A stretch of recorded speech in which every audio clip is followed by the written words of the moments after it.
बालमित्रांनो, आज आपण समछेद अपूर्णांकाची बेरीज आणि वजाबाकी हा भाग पाहणार आहोत। तर समछेद अपूर्णांकाची बेरीज किंवा वजाबाकी करताना फक्त अंशांची बेरीज किंवा वजाबाकी करावी। छेद आहे तसाच छेदस्थानी लिहावा। तर काय करायचं आहे आपल्याला, समछेद अपूर्णांकामध्ये जर आपल्याला बेरीज दिलेली असेल तर आपण फक्त अंशांचीच बेरीज करायची आहे आणि छेद आहे तसाच छेदस्थानी लिहायचा आहे। आणि वजाबाकी करत असतानाही तसंच करायचं आहे, फक्त अंशांची वजाबाकी करायची आहे आणि छेद आहे तसाच छेदस्थानी लिहायचा आहे। तर आता आपण उदाहरणादाखल या ठिकाणी पाहूया। तर पहा, या ठिकाणी 9/7 अधिक 5/7 असं आपल्याला दिलेलं आहे। तर आपल्याला काय सांगितलेलं आहे नियमामध्ये, फक्त अंशांची बेरीज करायची आहे। मग आपण अंश या ठिकाणी मांडायचे आहेत। 9 अधिक 5। आता छेदस्थानी पहा, 2 7 लिहिण्याच्या ऐवजी आपण एक कॉमन 7 घेतलं तरी पण चालतं। तर या पद्धतीनं आपण याची मांडणी करून घ्यायची आहे। किंवा 9/7 अधिक 5/7 बरोबर अंशाची बेरीज करून पुढे छेद लिहिताना मात्र एकच लिहायचं आहे। छेदांची बेरीज अजिबात करायची नाही, फक्त अंशाची बेरीज किंवा वजाबाकी करायची आहे। फक्त हा शब्द लक्षात ठेवायचा आहे। आता पुढे बरोबरचं चिन्ह, 9 आणि 5, 9 आणि 5 14, 14/7 असं उत्तर आलेलं आहे। जर आपलं 14/7 असं जर पर्यायात उत्तर असेल तर ठीक आहे, नाहीतर ह्या 14/7 ला काय करायचं आहे, अतिसंक्षिप्त रूप द्यायचं आहे। 14/7 ला अतिसंक्षिप्त रूप देऊ। अतिसंक्षिप्त रूप देऊन। तर पहा आता 14/7, 7 1 7, 7 2 14, तर बरोबर आलेलं आहे 2/1 किंवा कधी कधी काय असतं, नुसतं 2 असतं। कारण कोणत्याही संख्येच्या खाली छेद जर नसेल तर त्या ठिकाणी एक हा छेद लपलेला असतो, हे तुम्ही मात्र निश्चित लक्षात ठेवायचं आहे। म्हणून ह्या पर्यायाचं उत्तर काय येणार आहे, ह्या प्रश्नाचं उत्तर 2 येणार आहे। जर 14/7 जर नसेल तर ह्या पद्धतीने तुम्ही ते पुढे सोडवून घ्यायचं आहे। तर आता आपण पुढचा प्रश्न पाहूया। आता हे तुमच्या लक्षात तर आलेलंच आहे। आता 12/7 व 8/7। आता या ठिकाणी पण तसंच करायचं आहे, 12 वजा 8 आणि एकच छेद लिहायचा आहे बरोबर। आता 12 मधून 8 गेल्यानंतर किती राहतात, अगदी बरोबर 4 आणि खाली 7। ह्याला काय अतिसंक्षिप्त रूप जात नाही, जर जात असेल तर देऊन घ्यायचं, म्हणजे काय होईल, असं उत्तर येणार आहे। आता पहा, या ठिकाणी वजाबाकी ह्या दोन अपूर्णांकाची किती आलेली आहे, 4/7। मग आपला ज्या ठिकाणी 4/7 हा पर्याय असेल त्याला तुम्ही काय करायचं आहे, रंगवायचं आहे। आता पुढचं उदाहरण पाहूया। 5.4/7 वजा 2.3/7 बरोबर किती। आपल्याला लगेच प्रश्न पडतो की हे उदाहरण कसं सोडवायचं। तर अजिबात न गोंधळता हा जो आपल्याला पूर्णांक अपूर्णांक दिलेला आहे, ह्या पूर्णांकयुक्त अपूर्णांकाचं आपण सुरुवातीला अंशाधिक अपूर्णांकामध्ये रूपांतर करून घ्यायचं आहे। आता अंशाधिक अपूर्णांकामध्ये रूपांतर करत असताना काय करायचं आहे, छेद गुणिले पूर्णांक अधिक ही वरचा अंशाच्या पद्धतीने। तर पहा, तुमच्या जर लक्षात येत नसेल तर छोटी पदावलीच तयार होते। या ठिकाणी 7 गुणिले 5 अधिक 4, ह्याच्या खाली छेद हा 7 तसाच राहणार आहे, वजा 7 गुणिले 2 अधिक 3 हा असाच। आता काय करायचं आहे, अगोदर गुणाकार ही क्रिया करून घ्यायची। या ठिकाणी ही छोटी पदावलीच तयार झालेली आहे, तर ही पदावली सोडवायची। 7 5 35, 35 आणि 4 किती होतात, 39, 39/7 वजा 7 2 14, 14 आणि 3 17/7 असं करून घ्या। किंवा डायरेक्ट ही जर तुम्हाला मांडणी क्लिष्ट काय गोंधळ वाटत असेल तर डायरेक्ट हेच अंशाधिक रूपांतर करून घेऊन डायरेक्ट अशी मांडणी करायची। आता यांची आपल्याला वजाबाकी करायची आहे। पुढे असं 7 मांडून घ्या, 39 वजा 17 बरोबर। आता 9 मधून 7 गेली, किती राहिले, 2 राहिले। 3 मधून 1 गेला, 2 राहिला, छेद 7। तर या पद्धतीनं ह्या पूर्णांकयुक्त अपूर्णांकाचं उत्तर किती आलेलं आहे, 22/7। जर आपल्याला पर्यायात 22/7 असं उत्तर असेल तर ठीक, नाहीतर ह्याचं काय करायचं आहे, पूर्णांकयुक्त अपूर्णांकामध्ये रूपांतर करून घ्यायचं आहे। कसं येणार आहे, 7 त्रिक 21, 1 उरलेला बाकी या ठिकाणी आणि हे 7। आता तुमचा सराव झालेला आहे, तर ह्या दोन्हीपैकी जे उत्तर असेल तो पर्याय तुम्ही काय करायचा आहे, रंगवायचा आहे। पर्याय पाहून तुम्ही उत्तर ठरवायचं आहे। आता पुढचा प्रश्न पाहू लगेच।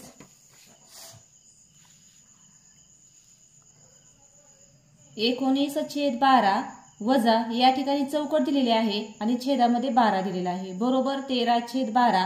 तर या उदाहरणात चौकटीच्या जागी कोणती संख्या येईल? आता आपल्याला या ठिकाणी काय केलेलं आहे, छेद दोन्हीकडे पण समान आहे. उदाहरण अशा पद्धतीने आहे 19 वजा चौकट बरोबर 13. म्हणजेच या 19 मधून किती गेल्यानंतर उत्तर 13 येणार आहे असा याचा अर्थ आहे. तर आता तुमच्या लक्षात आलेलंच आहे 19 मधून किती गेल्यावर म्हणजे 6 गेल्यानंतर 19 वजा 13 करायचं. 19 मधून 13 गेले की या ठिकाणी 6 राहतात. जर आपल्याला वजाबाकी या क्रियेमधली पुढची संख्या म्हणजे लहान संख्या जर काढायची असेल तर दिलेली पहिली संख्या मोठी संख्या आणि उत्तर यांची वजाबाकी करायची. आणि जर आपल्याला पहिली संख्या काढायची असेल तर छोटी संख्या आणि जे उत्तर दिलेलं आहे त्यांची बेरीज करायची. तर आता या ठिकाणी आपण वजाबाकी केलेली आहे 19 वजा 13 तर 6 आलेला आहे. म्हणून या चौकटीच्या जागी किती येणार आहे 6 येणार आहे. मग आपलं उत्तरामध्ये येणार आहे 19/12 वजा 6/12. हे जर तुम्ही उदाहरण सोडवून पाहिलं तर बरोबर किती येतं 19 मधून 6 गेल्यानंतर 13 येतं. छेदाला छेद तसाच. म्हणून आपलं उत्तर किती आलेलं आहे 6. पर्याय क्रमांक 2. आता पुढचा प्रश्न पहा. अशा पद्धतीनेच आहे. हा वजाबाकीवर होता, हा बेरजेवर आहे.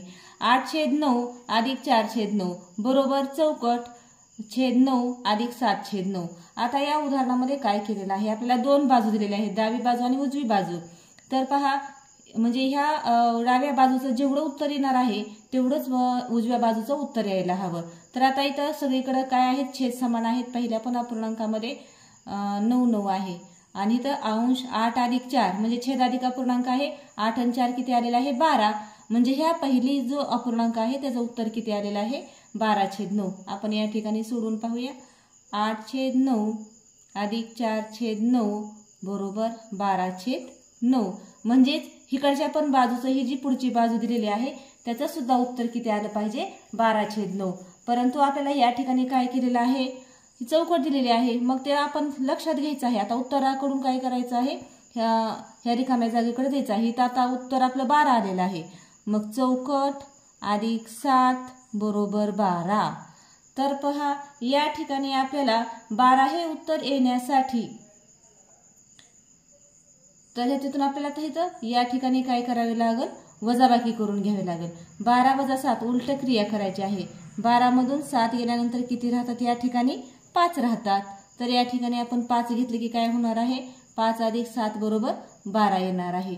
म्हणून या ठिकाणी जर आपण घेतलं पुढे पहा करून 5/9 अधिक 7/9 5 आणि 7 12/9 म्हणजे इकडची जी बाजू आहे उजवी डावी बाजू तेवढीच उजवी बाजू येते. म्हणजे ह्या उजव्या बाजूमध्ये चौकटीच्या जागी किती अंक यायला पाहिजे तर हा 5. पर्याय क्रमांक 3.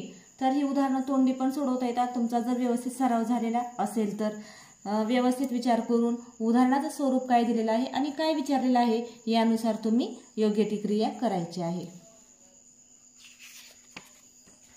आता पुढचा प्रश्न पहा. 6/11. आता या ठिकाणी आपल्याला काय दिलेले आहेत अपूर्णांक दिलेले आहेत. 6/11 5/11 8/11 4/11 व 7/11. या अपूर्णांकातील सर्वात लहान व सर्वात मोठ्या अपूर्णांकातील फरक किती? आता आपल्याला याच्यातलं काय करायचं आहे हा समछेद अपूर्णांक आहे. आता समछेद अपूर्णांकाचा आपला नियम आहे तर अंशाचा जो लहान मोठेपणा आहे त्याच्यानुसार काय होतो त्याचा लहान मोठेपणा ठरतो. आता पहा याच्यामधला मोठा अपूर्णांक मोठा अंश असणारी संख्या ही मोठी आहे. आधी आपण मोठा अपूर्णांक शोधून काढूया. मोठा अपूर्णांक आपल्याला फरक काढायचा आहे त्यामुळे मोठ्यामधून छोटी संख्या वजा करायची आहे. आता मोठा अपूर्णांक कोणता येणार आहे कोणता अंश मोठा आहे तो तुम्ही पाहायचा आहे. तर या ठिकाणी 6 5 8 4 7 तर 8/11 हा सर्वात मोठा अपूर्णांक आहे. आता काय पाहायचं आहे सर्वात लहान. आता सर्वात लहान अपूर्णांक. आता याच्यामध्ये सर्वात लहान संख्या कोणती आहे तर 4. 4/11 हा काय झाला लहान अपूर्णांक आला. आपल्याला उदाहरणात काय विचारलेलं आहे सर्वात लहान व सर्वात मोठा अपूर्णांक यांच्यातला फरक विचारलाय. फरक विचारलेला आहे म्हणजे वजाबाकी करायची आहे. मोठा अपूर्णांक वजा लहान अपूर्णांक म्हणजेच 8 वजा 11 8/11 वजा 4/11. आता हा समछेद अपूर्णांक आहे. तर 8 वजा 4 4/11 8 वजा 4. तर ह्या पद्धतीने आपलं हे उत्तर आलेलं आहे. तुम्हाला तोंडी सुद्धा इथल्या इथं सोडवता आलं असतं म्हणून आपलं उत्तर आलेलं आहे पर्याय क्रमांक 1 4/11. तर हा व्यवस्थित लहान मोठेपणा तुम्ही या ठिकाणी छेद समान आहेत ते गुणधर्म लक्षात ठेवायचे म्हणजे लहान मोठेपणा काढताना अडचण येणार नाही. आता पुढचं उदाहरण पहा व्यवस्थित. दीपकने आपल्या जमिनीत 8/15 भागात आंब्याची झाडे, 3/15 भागात चिंचेची झाडे व बाकीच्या भागात पेरूची झाडे लावली तर त्याने किती भागात पेरूची झाडे लावली. तर पाहता ह्या उदाहरणामध्ये आपल्याला हे भाग दिलेले असतात. तर यावेळेस तुम्ही काय लक्षात घ्यायचं आहे, जे 8/15 दिलेला आहे या ठिकाणी जो छेद असतो त्या एवढ्या भागापैकी म्हणजे 15 भागापैकी 8 भाग असं तुम्ही लक्षात धरायचं आहे. किंवा थोडक्यात ह्या उदाहरणासाठी आपण तात्पुरतं लक्षात ठेवायचं एकूण जमीन 15 एकर आहे. 15 एकरपैकी 8 एकर आंब्याची झाडे, 15 एकरपैकी काय केलेलं आहे 3 एकर चिंचेची झाडे. मग आता सगळी मिळून जमीन किती आहे 15 एकर आहे.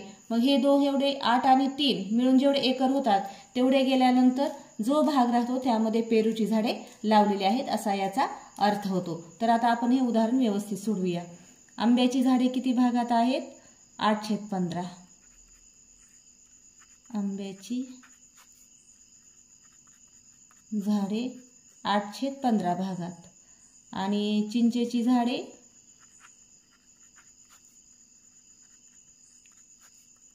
3/15 भागामध्ये आणि बाकीचा भाग जो आहे त्याच्यामध्ये काय केलेले आहेत पेरूची झाडे लावलेली आहेत. मग आपल्याला एकूण आंबा आणि चिंच एकूण किती भागामध्ये झालेली झाडे आहेत ती काढून घ्यावी लागतील म्हणून यांची बेरीज करायची. 8/15 अधिक 3/5 3/15 या ठिकाणी पण 3/15 आहे. तर पहा 8 आणि 3 8 अधिक 3 8 आणि 3 11 म्हणजे 15 भागापैकी 11 भागामध्ये आंब्याची आणि चिंचेची झाडे आहेत.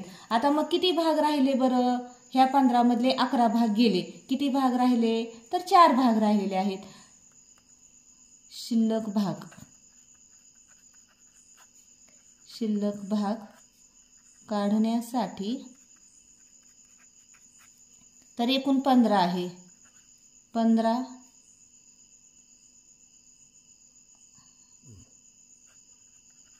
वजा 11/15. तर या ठिकाणी 15 वजा 11 या पद्धतीने सोडवायचं आहे. बरोबर येणार आहे 4/15. उत्तर आलेलं आहे आपलं पर्याय क्रमांक 3. तर ही उदाहरणं तुम्हाला तोंडी सुद्धा सोडवता येतात पण ते आपण कसं केलेलं आहे त्याची रीत माहीत असणं अत्यंत गरजेचं आहे. आता हे सोपं उदाहरण होतं म्हणून ठीक आहे. जर थोडी जास्त क्लिष्ट जास्त मोठा जर छेद दिलेला असेल तर त्यावेळेस गुंता होऊ शकतो म्हणून ह्या पद्धतीने तुम्ही काय करायचं आहे समजून घेऊन सोडवत चालायचं आहे. आता पुढचं उदाहरण पहा. 8.5/7 चौकट 7.6/7. तर चौकटीत पर्यायातील कोणते योग्य चिन्ह येईल. आता आपल्याला लहान मोठेपणा समच्छेद असताना सोडवता येतो परंतु या ठिकाणी पूर्णांकयुक्त अपूर्णांक दिलेला आहे म्हणून तुमचा लगेच गोंधळ होऊ शकतो. तर गोंधळ अजिबात करायचा नाही. तर या ठिकाणी पूर्णांकयुक्त अपूर्णांकाचं जे रूप दिलेलं आहे त्याचा अंशाधिक अपूर्णांकामध्ये रूपांतर करून त्याचा लहान मोठेपणा ठरवायचा आहे. तर आता आपण याचं अंशाधिक अपूर्णांकामध्ये रूप करून घेऊया. 7×8 56 अधिक हे 5 किती झाले 61/7. 7×8 56 56 आणि 5 61. पुन्हा या ठिकाणी तुम्ही चौकट घालायची आहे. आणि ह्याचंही पूर्णांकित अपूर्णांकाचं अंशाधिक रूपांतर करून घ्यायचं. 7×7 49 49 आणि हे 6 किती झाले 55 55/6. आता तुमच्या लक्षात येईल समच्छेद अपूर्णांक आहे म्हणून याच्यामध्ये ज्याचा अंश मोठा तो मोठा आहे. आता इथं पहिली संख्या काय आहे मोठी आहे आणि ही छोटी आहे त्याच्यामुळे ह्या चिन्हाचं तोंड असं येणार आहे इकडं मोठ्याकडं. मग असं कुठं आहे तर पर्याय क्रमांक 2. तर अशा पद्धतीने ही काय करायचे आहे तुम्ही व्यवस्थित उदाहरणं सोडवायचे आहे. तर तुम्हाला तुमच्या मंथनच्या पुस्तकामधला जो व्यवसाय 20वा आहे तो आता झालेल्या भागावर आधारित आहे तो तुम्हाला कम्प्लिटली सोडवता येणार आहे. जर तुम्हाला गरज असेल तर आपण शॉर्ट व्हिडिओ बनवून त्याच्यामध्ये बेरीज आणि वजाबाकीचे जास्त उदाहरणांचा सराव मी तुम्हाला देईल. तर बघा विद्यार्थ्यांनो, काय करायचं आहे, ही उदाहरणं एकदम सोपी आहेत, पण अपूर्णांकामध्ये आपण थोडंसं गोंधळून जातो. तर गोंधळून न जाता तुम्ही ही सगळी व्यवस्थित उदाहरणं दररोजच्या दररोज व्यवस्थित लिहून काढायचं वहीमध्ये आणि समजून घ्यायचं.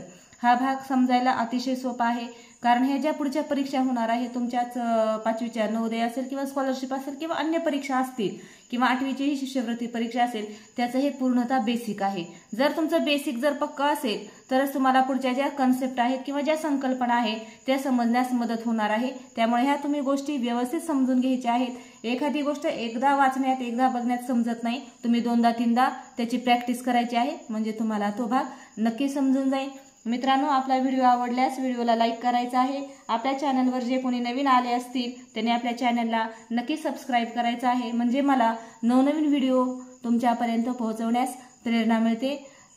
व्हिडिओ ऐकल्याबद्दल धन्यवाद.